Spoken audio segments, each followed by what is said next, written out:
हमारे देश में तो कई सारे हत्याकांड हुए, लेकिन एक ऐसा हत्याकांड जो लोगों के दिल को दहला के रख देता है, निथारी हत्याकांड।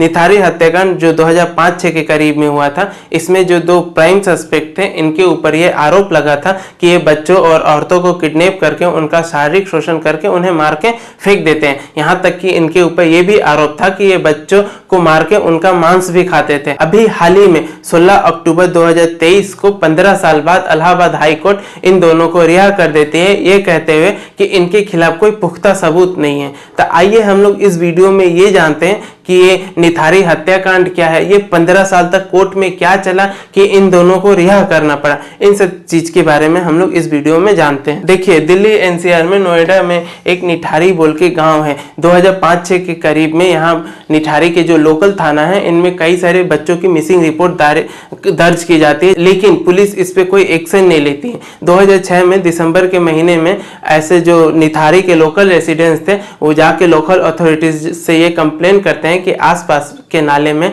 उन्हें डेथ बॉडीज के शव मिल रहे हैं, जिसके बाद लोकल पुलिस एक्टिव हो जाती है और ये पता लगाती है कि आसपास के नाले से लगभग 20 डेथ बॉडीज पाए जाते हैं, जो कि मिसिंग बच्चों और औरतों के थे। उसके बाद जो 2 प्राइम सस्पेक्ट चुने जाते हैं, मनिंदर सिंह पंडेहर और सुरेंद्र कोहली, इन दोनों को गिरफ्तार कर लिया जाता है। मनिंदर सिंह पंडेहर एक बिजनेसमैन थे और सुरेंद्र कोहली उसका नौकर था। ये दोनों निठारी के रेसिडेंस में रहते थे। इन दोनों को जब पुलिस गिरफ्तार करती है तो इनके ऊपर 19 एफआईआर दर्ज करती है, लेकिन 10 दिन के बाद ही ये केस सीबीआई को हैंडओवर कर दिया जाता है और सीबीआई 16 चार्जशीट दर्ज करती है। उसके बाद ये जो सुरेंद्र कोहली है, इससे पूछताछ शुरू करती है, जिसमें सुरेंद्र कोहली ये कन्फेस करता है कि ये लगभग 6 से 7 बच्चों को मार के उनका मांस खाया है और आसपास के नाले में फेंका है। इसी बयान के अनुसार पे 2009 में इन दोनों को फांसी की सजा सुनाई जाती है सीबीआई स्पेशल कोर्ट के द्वारा। हालांकि इनके ब्रेन का भी टेस्ट होता है कि ये कोई मानसिक बीमारी है कि नहीं,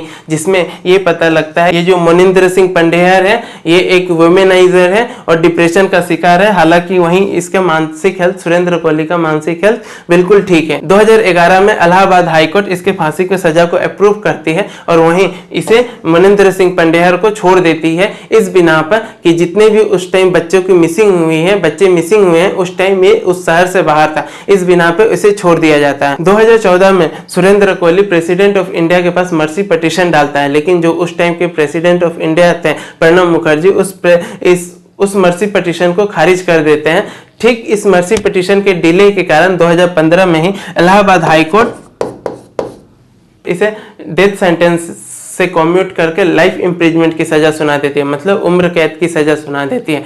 2017 में ठीक सीबीआई के स्पेशल कोर्ट ने फिर से एक अलग केस में इन दोनों को दोषी करार देते हुए डेथ सेंटेंस सुनाती है और 2017 तक ऐसे 10 केसेस थे जिसमें सुरेंद्र कोहली को डेथ सेंटेंस सुनाया गया था और जो मनिंदर सिंह पंडेहर थे, 3 ऐसे केसेस दोनों में कॉमन थे जिनमें डेथ सेंटेंस सुनाए गए थे। 2022 में फिर से सीबीआई के स्पेशल कोर्ट के द्वारा इसे सुरेंद्र कोहली को डेथ सेंटेंस एक अलग से केस में सुनाया जाता है और जो मनिंदर सिंह पंडेहर है, इसे 6 साल की सजा सुनाई जाती है। लेकिन अभी 16 अक्टूबर 2023 को हाई कोर्ट इन दोनों को रिहा कर देते हैं, ये कहते हुए कि इन दोनों के खिलाफ कोई पुख्ता सबूत नहीं है। तो बात अब ये आती है कि अगर ये दोनों क्राइम नहीं किए हैं तो किसने ये क्राइम किया है जिसमें 20-25 बच्चों और औरतों को मारा गया है? कौन है उसके पीछे? अभी भी जो विक्टिम के पेरेंट्स है वो इसी उम्मीद में बैठे हुए हैं कि उन्हें इंसाफ मिलेगा। हालांकि 2009 के करीब में सुरेंद्र कोहली ने सारे अपराध एक्सेप्ट कर लिए थे कि हाँ, ये बच्चों को मार के उसका मांस भी खाया है। मनिंदर सिंह कोहली है, इसे उस टाइम पे छोड़ दिया जाता है, लेकिन अलग अलग केसों में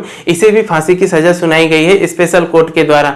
लेकिन जो हमारी इन्वेस्टिगेशन है वो प्रॉपर इन्वेस्टिगेट नहीं कर पाई, पुख्ता सबूत नहीं लेके आ पाई।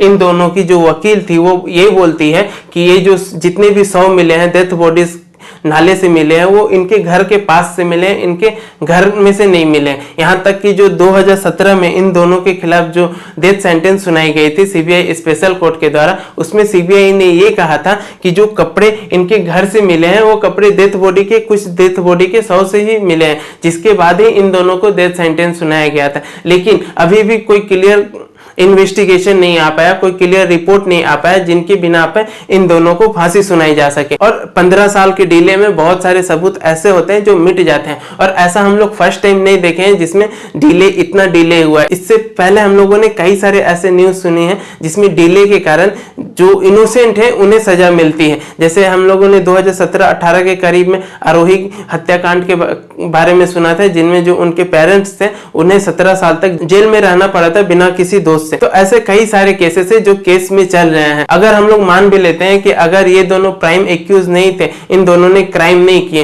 तो इनकी भी तो 15 साल की जिंदगी बर्बाद हुई। 15 साल तक तो ये भी कैदी बन के रहे हैं, इनको भी टॉर्चर सहना पड़ा। तो यहाँ पे जो है हमारी इन्वेस्टिगेशन एजेंसी, हमारी जो जुडिशरी सिस्टम है, ये फेल हो जाती है टाइम पे जस्टिस डिलीवरी करने में। तो ये था निथारी हत्याकांड के बारे में। होप आप लोगों को पसंद आया होगा। मिलते हैं अगले वीडियो में।